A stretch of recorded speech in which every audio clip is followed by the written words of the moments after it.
This is Miss Boo.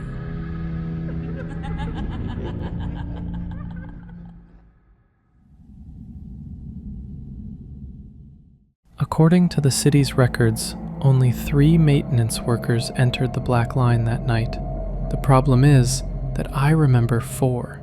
I remember talking to him. I remember working beside him for hours. I remember the sound of his voice. His name was Carter, at least I think it was. I worked maintenance for the subway system for almost 6 years, and most nights were painfully ordinary.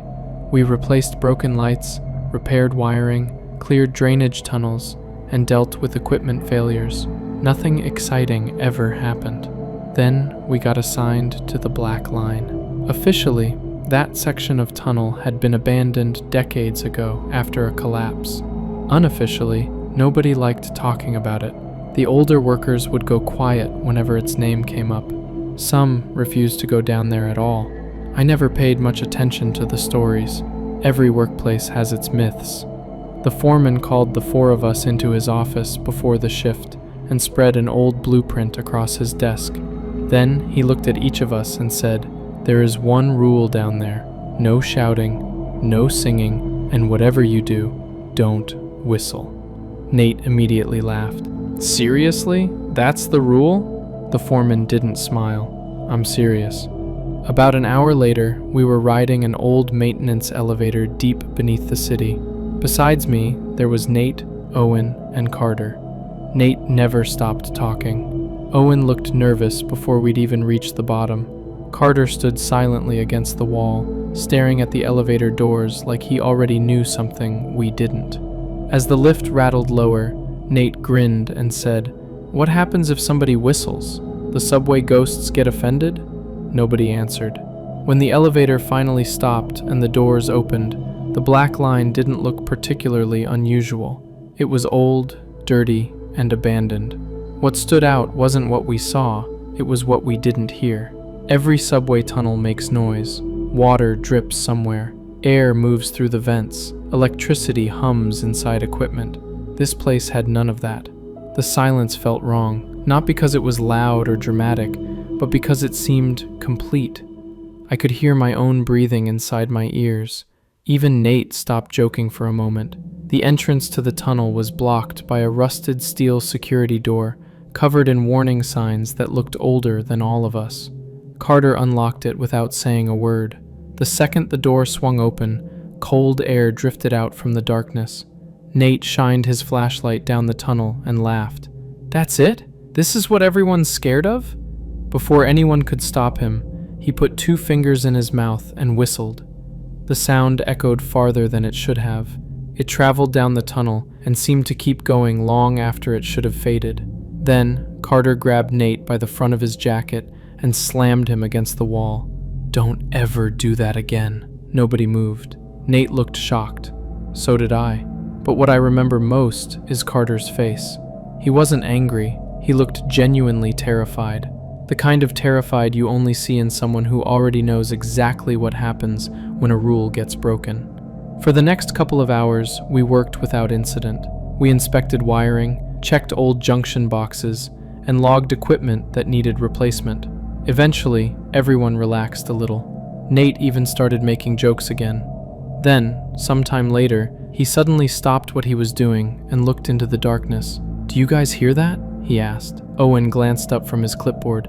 "Hear what?" Nate didn't answer immediately. He just kept staring down the tunnel. "Somebody said my name." Nobody spoke. Carter didn't even look up. "Ignore it," he said. Nate laughed nervously. "Very funny." Carter finally turned toward him.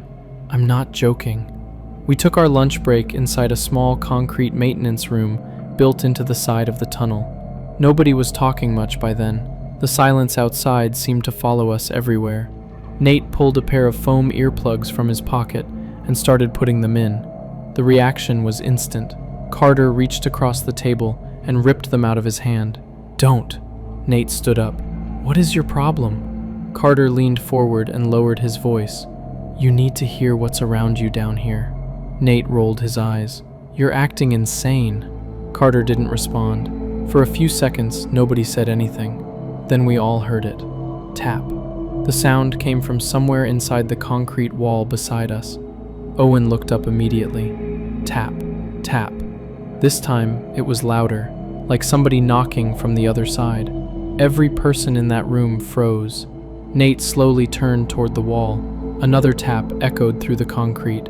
Then a voice followed it. At first, I couldn't make out the words. It sounded distant and distorted, like somebody trying to speak through a mouthful of dirt. The voice came again, a little clearer this time. Nate. Nate went pale. Did you hear that? Nobody answered. The voice came again. This time, there was no mistake. It was saying his name. Nate took a step toward the wall. Carter stood up immediately. Don't!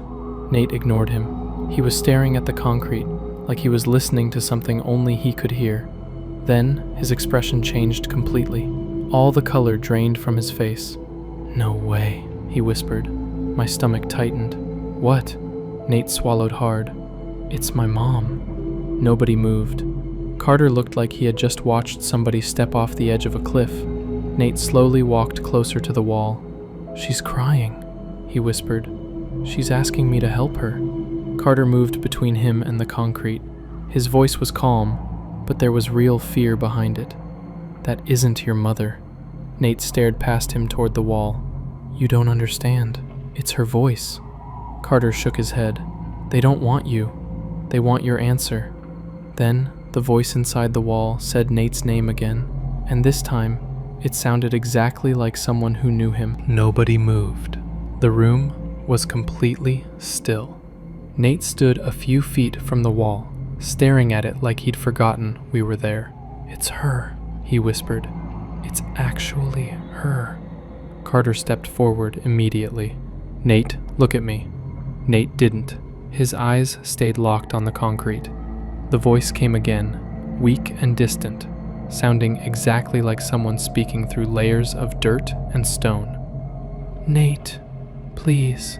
I felt my stomach tighten. It wasn't just a voice anymore. It sounded personal, familiar, the way someone sounds when they've known you your entire life. Nate slowly reached out and placed his hand against the wall. Mom? Carter grabbed his arm and pulled him back. That isn't your mother. Nate jerked free. You don't know that. I know exactly what it is. Carter's voice was sharper now, more desperate. And if you answer it, you're making a mistake. For a few seconds, nobody spoke. Then, a faint scratching sound drifted through the concrete. Another voice joined the first. Then, another. The words were impossible to make out, but they sounded excited, almost eager. It reminded me of people whispering during a movie right before something important happens. Nate's face had gone completely pale. They're saying my name. Owen stood up so fast his chair nearly tipped over. We're leaving, right now. Nobody argued. We packed our equipment and headed back toward the main tunnel. The second we stepped outside, I noticed something had changed. The silence was gone. Now there were sounds everywhere.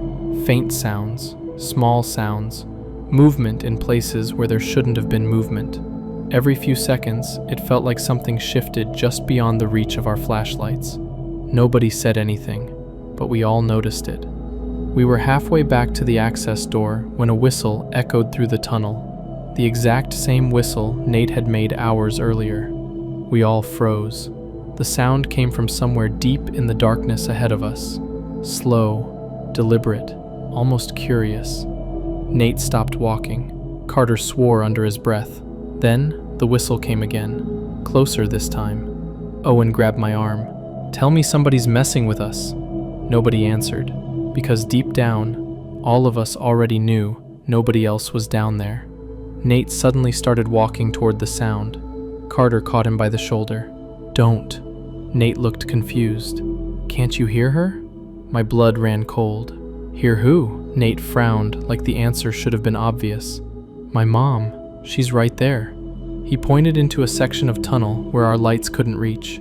She's crying. Carter's face changed. For the first time that night, he looked defeated. It's too late, he said quietly. Before any of us could react, Nate pulled away and stepped into the darkness. I shouted his name. Owen shouted too. Neither of us moved. We just stood there watching his flashlight bounce farther and farther away.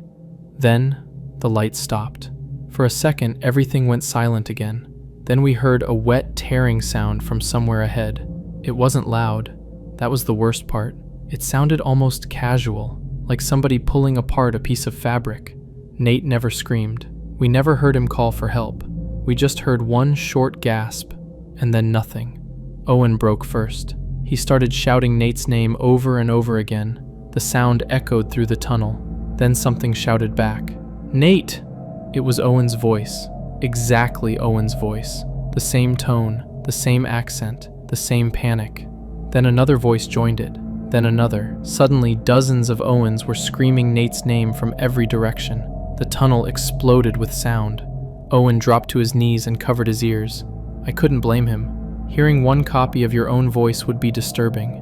Hearing dozens felt wrong on a level I can't explain. Then all the voices stopped at once. Every flashlight flickered. The darkness around us somehow felt closer than before. Carter grabbed both of us. "Run." Nobody argued this time. We ran. I don't remember much about those next few minutes. I remember my boots slipping on the tracks. I remember hearing something moving above us along the tunnel ceiling. I remember trying not to look up. Most of all, I remember the sounds following us. Not footsteps, not growls, voices. Hundreds of voices whispering just beyond hearing distance. As we reached the access door, Owen suddenly disappeared. 1 second he was beside me, the next he was gone. There was no scream, no struggle, just empty space where he'd been standing. I turned instinctively, but Carter shoved me forward. "Keep moving!" We reached the heavy steel door. Carter forced it open and practically threw me through it. Then he stopped. "What are you doing?" I shouted. He didn't answer immediately. He just looked back into the darkness behind him. For the first time all night, he smiled. It wasn't relief. It wasn't happiness. It looked more like recognition, like someone seeing an old friend after a very long time.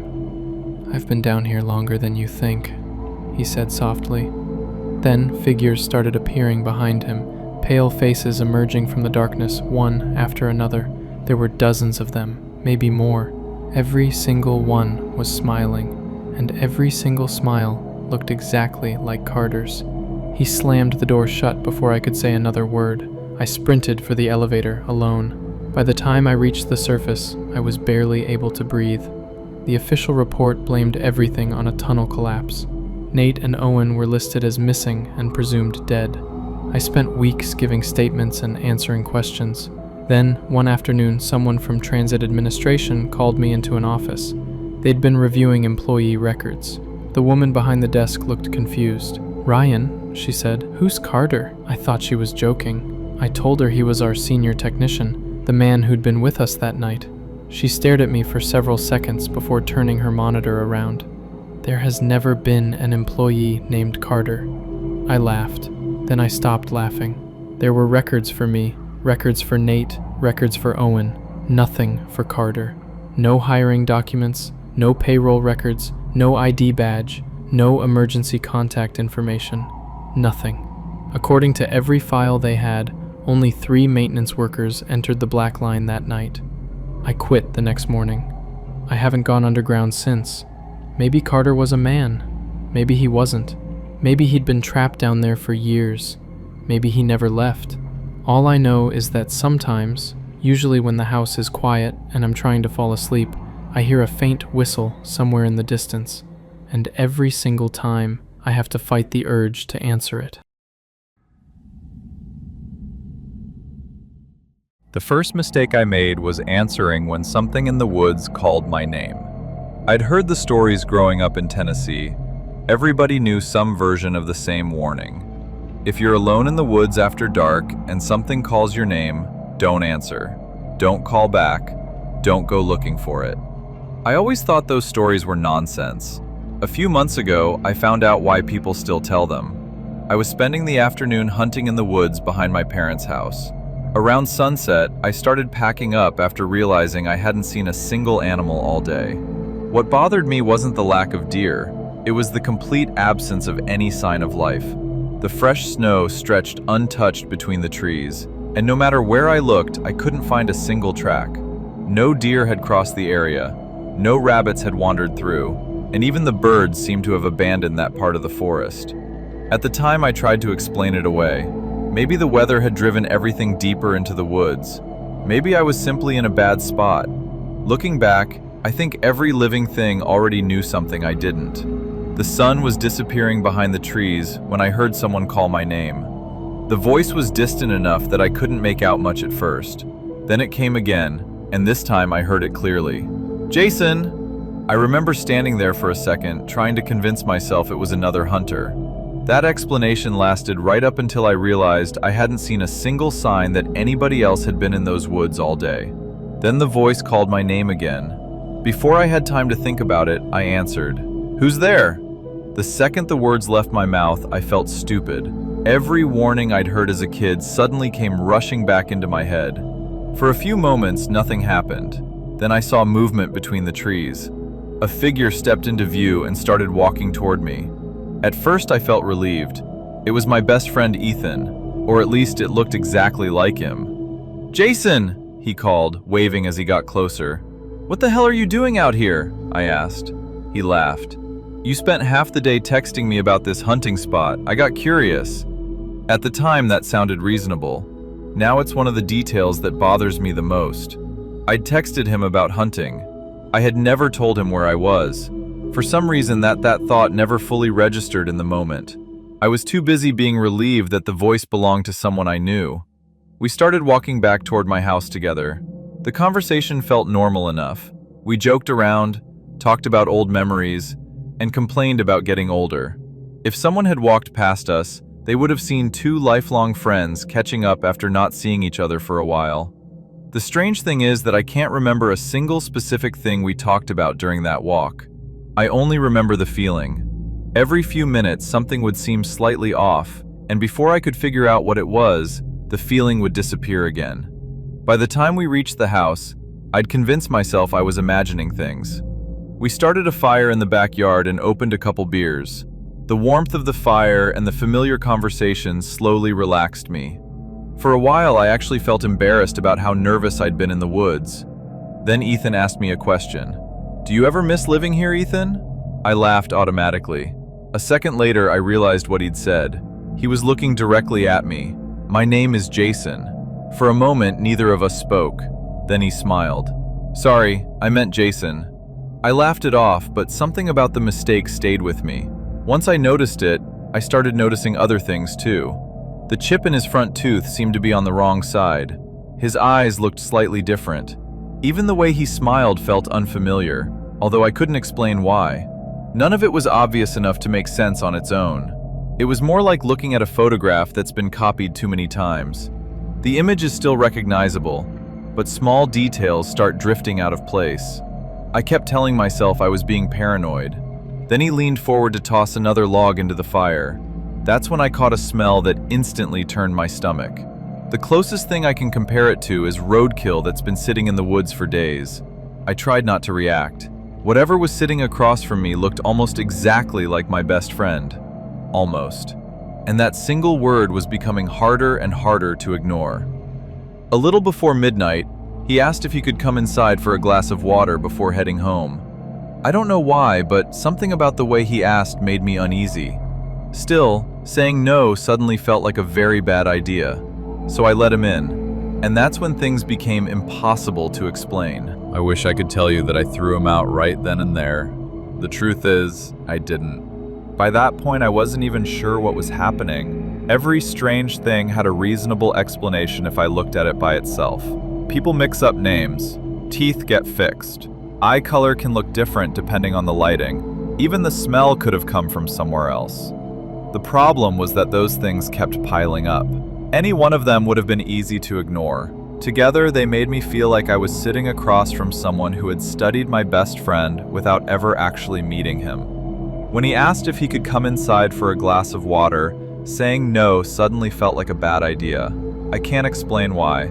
He wasn't acting aggressive, he wasn't threatening me, but something in the back of my mind kept telling me not to make him angry. So I let him in. What bothered me almost immediately was how comfortable he seemed. He didn't stop to look around or ask where anything was. He walked straight into the kitchen, grabbed a glass from the correct cabinet, and opened drawers like he'd lived there for years. The thing is, Ethan had never been inside that house. My parents were private people. We spent most of our time at his place growing up, not mine. I stood there watching him move around the kitchen while trying to convince myself I was overthinking everything. Then he started talking about a fishing trip we'd taken when we were kids. At first, the story sounded right. He remembered the lake, the weather, even the ridiculous argument we'd had about whose turn it was to paddle the canoe. But halfway through the story, he mentioned falling into the water. The problem was that it hadn't been him. It had been me. The details were close enough that most people wouldn't have noticed, but I did. It was my memory, not his. I remember smiling and laughing at the right moments while my stomach slowly tied itself into knots. Every few minutes there was another mistake. Nothing major, just enough to keep reminding me that something wasn't right. Eventually, he asked if he could borrow my phone to call for a ride. I handed it over and watched him walk into the next room. A few seconds later, I heard him talking. At first, I wasn't paying attention. Then I realized I could only hear one side of the conversation. There would be long pauses where someone should have been responding, but all I heard was silence. He'd nod occasionally and answer questions that nobody seemed to be asking. The entire thing sounded like a person acting out a phone call from memory. When he came back a few minutes later, he handed me the phone and thanked me. Out of curiosity, I looked at the screen. There were no recent calls, no outgoing number, no missed calls, nothing at all to suggest he'd used the phone. For a second, I considered confronting him, but I couldn't think of a single outcome where that ended well for me. Instead, I pretended not to notice. A little while later, he stood up and said his ride was on the way. I walked him to the front door. Right before he stepped outside, he paused and looked back at me with an expression I still don't know how to describe. It wasn't threatening. It wasn't friendly either. It felt more like he was evaluating me, like he was trying to decide whether he'd gotten what he came for. Then he smiled. And that's when I noticed something that made my skin crawl. The green patch in his eyes that had been missing all evening was suddenly there, exactly where it should have been. "Good seeing you again, Jason," he said. Then he left. I barely slept that night. Every time the house creaked, I found myself listening for footsteps outside my room. At one point, I got up, checked every door and window again, and even dragged a chair in front of the back entrance before finally going back to bed. When morning came, I started feeling embarrassed. The entire thing sounded ridiculous in daylight. I convinced myself I'd had too much beer and let my imagination get away from me. The first thing I did was message Ethan. I asked him if he'd made it home all right. His response arrived less than a minute later. "Home from where?" I laughed when I read it. I genuinely thought he was messing with me. Then I scrolled up through our conversation looking for the messages we'd exchanged about my hunting trip. They weren't there. Not deleted, not hidden, gone. The entire conversation had disappeared. Confused, I called him. When he answered, I asked him why he was pretending not to remember coming over. There was a long silence on the other end. Then he said something that immediately wiped the smile off my face. "Jason, I haven't seen you in months." I reminded him about the fire, the beers, and the conversation we'd had only a few hours earlier. He swore he had no idea what I was talking about. Eventually, I hung up and went outside. I was determined to prove he was lying. I expected to find empty cans around the fire pit, maybe footprints, maybe something. Instead, it looked like nobody had been there at all. There were no cans, no ashes, no signs of a fire. Then I looked toward the snow. At first, I thought the ground was moving. The entire yard was covered in footprints. There were hundreds of them. They surrounded the house, crossed over one another, circled the windows, and wrapped around the backyard fence. It looked as if dozens of people had spent the entire night walking around my property. I stood there staring for several minutes before I noticed something even stranger. Every set of tracks eventually merged together. No matter where they started, they all led toward the same place. A single trail disappeared into the woods behind the house. And there were no footprints coming out of those woods. Only footprints going back in. I don't hunt anymore. And if something calls my name from the trees after dark, I don't care who it sounds like. I'm not answering. The second I pulled into the parking lot, every thought I'd been having about summer and high school disappeared. I still can't explain exactly why. The school looked exactly the same as it had an hour earlier when I'd left, but something about it felt completely different now. Maybe it was the rain that had started falling while I was driving back. Maybe it was the fact that only one car remained in the entire parking lot. Whatever the reason, I found myself sitting in my car for much longer than necessary, staring at the building and seriously considering whether I should just forget about the retainer and go home. Of course, I didn't. I grabbed my keys, got out of the car, and headed inside. The moment I stepped through the front doors, that uneasy feeling got worse. Confetti still covered parts of the hallway. Colorful strands of silly string hung from lockers and classroom doors, and scraps of paper were scattered across the floor. An hour earlier, the building had been packed with students celebrating the start of summer. Now, it felt as though everyone had vanished at exactly the same moment. What bothered me most wasn't how empty the school looked. It was how quiet it had become. Schools are never completely silent. Even after hours, you usually hear something in the distance. A teacher talking, a door closing, a janitor pushing a cart down the hallway. Standing there, I couldn't hear any of it. The only sounds were my own footsteps and the occasional rumble of thunder outside. When I heard the music, I actually felt relieved.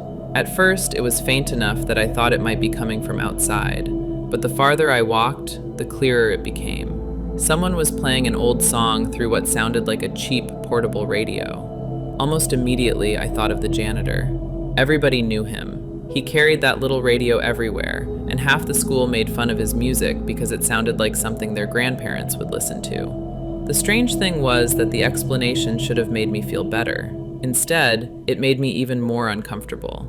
I kept telling myself there was nothing to worry about. There was another person in the building, an adult, somebody normal. Yet the closer I got to the locker room, the more I felt like I was heading towards something I wasn't supposed to see. Looking back, I think that was the moment I should have turned around and left. The second his hand closed around my wrist, every excuse I'd been making for him disappeared. Until that moment, some part of me was still trying to believe there was a reasonable explanation for what I was seeing. Maybe he was hurt. Maybe he was trapped. Maybe I wasn't thinking clearly. The strength in his grip destroyed all of that. He wasn't trapped. He wasn't injured. And whatever was sitting inside that locker definitely wasn't helpless. I tried to pull away, but his hand tightened around my wrist so hard it felt like the bones were grinding together. At the same time, he gave another one of those wheezing laughs and yanked me toward him. I stumbled forward before I could catch myself. My shoulders slammed against the edge of the locker, and suddenly I was much closer to him than I wanted to be. The smell hit me immediately. To this day, that's the part I remember most clearly. It smelled like mildew, spoiled food, dirty water, and something else I still can't identify. The closest comparison I can give is the smell of finding a dead animal in the woods after it's been lying there for days. My eyes started watering. The janitor just kept smiling. "There's enough room for you," he said again, as if he was trying to reassure me. Then he pulled harder. My forehead struck the metal interior of the locker, and for a second, bright spots exploded across my vision. I remember feeling a sharp pain shoot through my neck as the back of my head hit the metal wall. The terrifying part wasn't how strong he was. The terrifying part was how impossible everything looked. There simply wasn't enough space inside that locker. There wasn't enough room for him. There definitely wasn't enough room for both of us. And yet somehow, the farther he pulled me inside, the deeper the space seemed to go. I know how crazy that sounds. I've spent years trying to explain it to myself. Maybe I hit my head. Maybe panic distorted my memory. But in that moment, it genuinely felt as though the inside of the locker extended far beyond the back wall. I remember seeing darkness behind him. Not the normal darkness of a locker with poor lighting. Something deeper. Something that looked much farther away than it should have been. The realization hit me all at once. If he managed to pull me completely inside, I wasn't coming back out. I don't know how I knew that. I just did. Every survival instinct I had suddenly kicked in. I threw my weight backward, planted my feet against the frame, and pushed as hard as I could. The metal dug into my shoes. Pain shot through my legs. For a second, nothing happened. Then my hand slipped free. I fell backward and crashed onto the tile floor. The impact knocked the air out of my lungs, but I didn't care. I immediately started scrambling away from the locker. The janitor stopped laughing. For the first time since I'd opened the door, he actually looked annoyed. We stared at each other for several seconds. I was waiting for him to climb out. That was what terrified me most. The idea that he would unfold himself somehow and come after me. But he didn't move. Instead, his expression slowly changed. The annoyance disappeared. Then he shrugged. "Fine," he said. His voice sounded almost disappointed. "Go." Before I could react, he reached forward and pulled the locker door shut. The metal slammed closed with a loud bang. For a few seconds, I just sat there on the floor trying to breathe. Then I heard the music again. The song had never stopped playing. Neither had the singing. From inside the locker, I could hear him quietly singing along with the radio, as though nothing unusual had happened. That sound scared me more than the attack itself. If he'd been angry, I could have understood it. If he'd been screaming or pounding on the door, at least it would have made sense. Instead, he sounded perfectly content, like somebody relaxing at home after a long day. I got to my feet and ran. I don't remember much about getting out of the building. I remember nearly slipping on the wet floor near the entrance. I remember fumbling with the door handle. I remember looking over my shoulder every few seconds because I was convinced he was following me. When I finally burst outside, I felt like I'd been holding my breath for an hour. The rain had stopped. The air felt warm and humid. For a moment, I just stood there trying to calm myself down. Then the only car left in the parking lot started its engine. My 6th grade English teacher waved as she drove past. I actually waved back. Looking back, I think I was just relieved to see another human being. A normal human being. A few moments later, she was gone, and I was alone again. As I walked toward my car, I could still hear the faint sound of singing drifting from somewhere inside the building. I drove home, shaking. When my mom asked where my retainer was, I told her I'd stepped on it and broken it. She was furious. I got grounded for 2 weeks. Honestly, I didn't care. I'd rather be grounded than ever go back to that locker. A few years later, after I'd already started high school, I heard a strange rumor from one of the maintenance workers. Apparently, the school had replaced every locker in the building during a renovation project. Every locker except one. Mine.